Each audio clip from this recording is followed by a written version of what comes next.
Turbotville, Pennsylvania, Fort Freeland, 1859-1976. This is about bicentennial. So the Revolutionary War, 1776 to the bicentennial, 1976, with the Civil War, Second Empire. So they had buildings. Turbotville National Bank, right? They had buildings they could build. No one would fund them. Sort of Civil War. So they had people who really had stuff. They could study the trees that grew here. There was a James Chamberlain at the carnival. He's in the Civil War already. Lee Bieber, the musician. So there was a bar here, right? They were really established in the Civil War. The Civil War bar helped establish the place, right? Fry.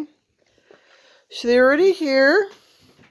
They couldn't get funding for Smith. They had some income. They had all this debt because no one would help them. Didn't care. They're all in mental wards and prisons because they couldn't get their money. Ye pioneers, it is to you the debt of gratitude is due. Ye be builded wiser than you knew, the broad foundation on which our superstructure stands. Your strong right arms and willing hands. Earnest effort still commands our veneration, Pierre. So they had here Everett and Stewart, history of Northumberland County, right? 1878. So 140 years ago, right? Stuart Root Beer was writing the history of Northern Cumberland. You can read it, right? Susquehanna Tales, Lewis Cities, Penn State, Pennsylvania, 1776. The Revolution, where Mark W. Smith, his family's up here trying to establish and sell a place, right? They couldn't get his money. So Paul Wallace, Indian Paths of Pennsylvania, there's still some up here on the roads. You can see it, picture. So Catherine Pierce Workman, editor.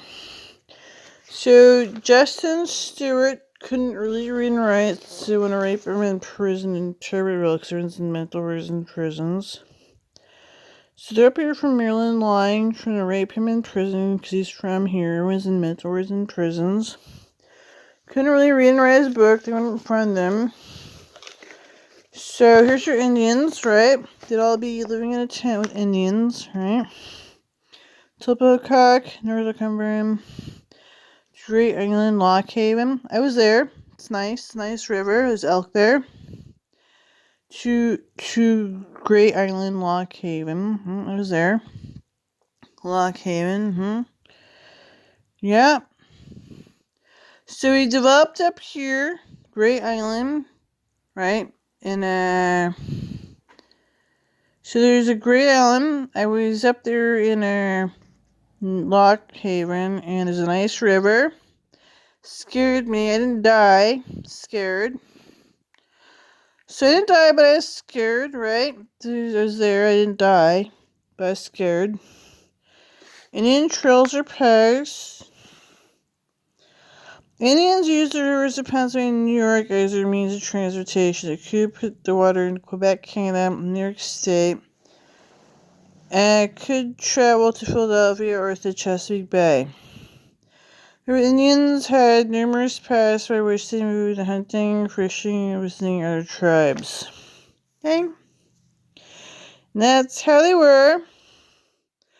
I was scared, but I did visit Great Island in Lock Haven. I was scared. There's elk there. I was scared.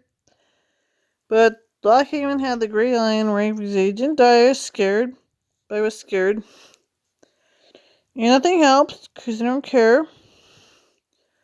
So I was scared. They didn't care. They sit there and want to lie about me, attack me, start a civil war. So I was scared. They don't care. They lied about me, want to start a civil war. They don't care. James Chamberlain, Democratic Committee, the Civil Warrior. Justin Davis was up here. They want to start a civil war. They don't care. I was scared. Charles A. Wright, the Wright brothers, right? So I was scared. No one cares. There was a bridge. There was a river. I was scared. Nobody seems to care. In 1709, her brother Andrew was married by a French governor. Here. Madame Montour. Most of the information concerning Madame Montour is legendary. There is a definite historically recorded dates where her services were valuable.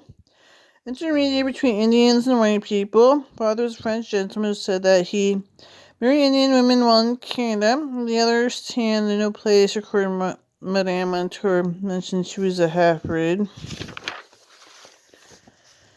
In 1709, her brother Andrew was married by a French governor, actively embittered her, so she's always remained loyal to the English. Madame Montour married tourists, both times the men were Indians, however she retained her name. Indians were matriarchal and the women always kept their maiden names. All the children carried their name. Then there was no question to whom they belonged. She had 4 sons, Andrew, Henry, Robert, Louis, and each of these were men received grant of land from the Penn properties. Land was located in Montoursville area.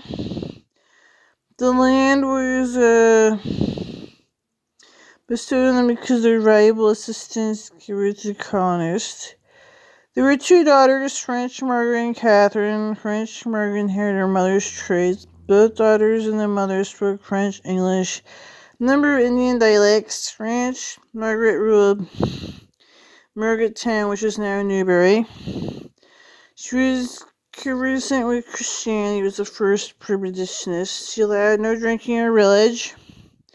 A group of white men stopped at her town. They were served corn, milk, and watermelon. Catherine was an Indian husband who bore 4 children. Catherine married Esther Nichols. Esther is referred to as the Queen Esther. It's blamed for many deaths in the Wyoming massacre. Other historians say that she was not there at all. French Catherine, settled near Seneca Lake, is also married to an Indian. Mary married White Mingo, and she became a missionary and went to Canada. It's known great-grandson lives in New York City at the present time. Queen Esther married an Indian of the Munsee or Mincy tribe. Town of Muncie derives this name from him. Catherine Smith. Catherine Smith was a white woman. She was very small and wide in build. Widow with 10 children, she was plagued by indomitable role as a rifle maker during the Revolution. No one knows how she did it, but she built a grist mill in the spot where White Deer Creek joins the Susquehanna River.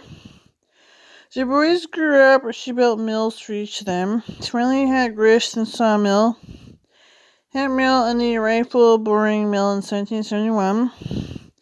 Rifles were loaded on barges and floated down the river. Fort Hunter. Taken to Carlisle. Government never paid her to walk barefoot to Philadelphia 13 times to get funds for the assembly who never paid. Highest peak of the day Baptist named Catherine's crown in her honor. Other noteworthy men were Hannah Penn courageously carried on affairs of state the last years of her cousin William's life. Hannah Lloyd was a brave woman traveling through the wilderness to spread gospel. Esther C. Harris rode along through the wilds to run attacking Indians in 1748. Anne Harp saved Milner's Block, Harris, Washington County from a Shawnee Indian almost single-handedly. Margaret Caution Corbin took her fallen husband's place to battle at Fort Washington. Molly Pitcher Mary Ludwig was about the battlefield of Monmouth, June 28, 1778, giving water to soldiers, resulting in the nickname Pitcher.